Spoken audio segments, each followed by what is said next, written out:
सशरीर मौजूद है भगवान जगन्नाथ अपने इस मंदिर में।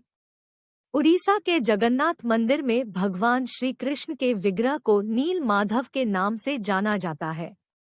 भगवान का यह विग्रह अपने आप में अनुपम और अद्भुत है। ऐसी मान्यता है कि भगवान इस मंदिर में सशरीर मौजूद है और उनकी सेवा उसी रूप में की जाती है।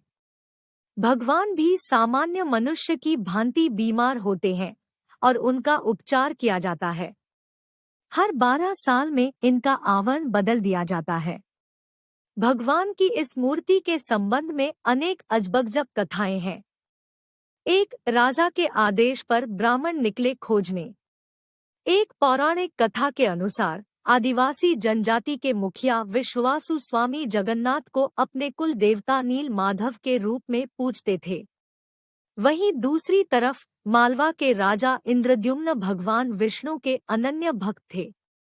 एक बार राजा इंद्रद्युम्न को सपना आया कि उत्कल, ओडिशा का प्राचीन नाम में भगवान विष्णु अपने श्रेष्ठ स्वरूप में मिलेंगे। राजा ने तुरंत कई ब्राह्मणों को उस मूर्ति की खोज में अलग अलग दिशाओं में भेजा। इन्हीं ब्राह्मणों में एक थे विद्यापति। भटकते हुए वह एक कबीले में पहुंचे जहां इन्हें पता चला कि यहाँ के सरदार भगवान विष्णु के नील माधव विग्रह की पूजा करते हैं। यह विग्रह एक घने जंगल के बीच किसी पहाड़ी में गुप्त स्थान पर विराजमान है। कर लिया मुखिया की बेटी से विवाह। विद्यापति ने मूर्ति पाने के लिए मुखिया विश्वासु की कन्या ललिता के साथ विवाह कर लिया। विवाह के कुछ समय बाद विद्यापति ने ललिता से नील माधव के दर्शन की इच्छा प्रकट की।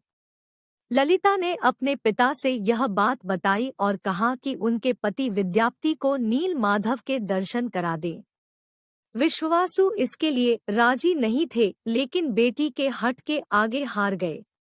इन्होंने शर्त रखी कि वे विद्यापति को नील माधव के दर्शन करा देंगे, लेकिन इसके लिए विद्यापति को पूरे रास्ते अपनी आंखों पर पट्टी बांधकर रखनी होगी। विद्यापति ने ऐसे चुराई मूर्ति। विद्यापति इसके लिए तैयार हो गए। इन्होंने चतुराई दिखाई और कुछ सरसों के दाने पोटली में बांधकर अपने साथ रख लिए। रास्ते में सरसों के दाने गिराते गए। बाद में सरसों के दानों को देखते हुए विद्यापति गुफा में पहुंच गए और मूर्ति को चुराकर भाग गए।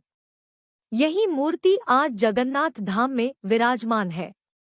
इनका काष्ठ आवरण हर 12 साल के बाद बदल दिया जाता है।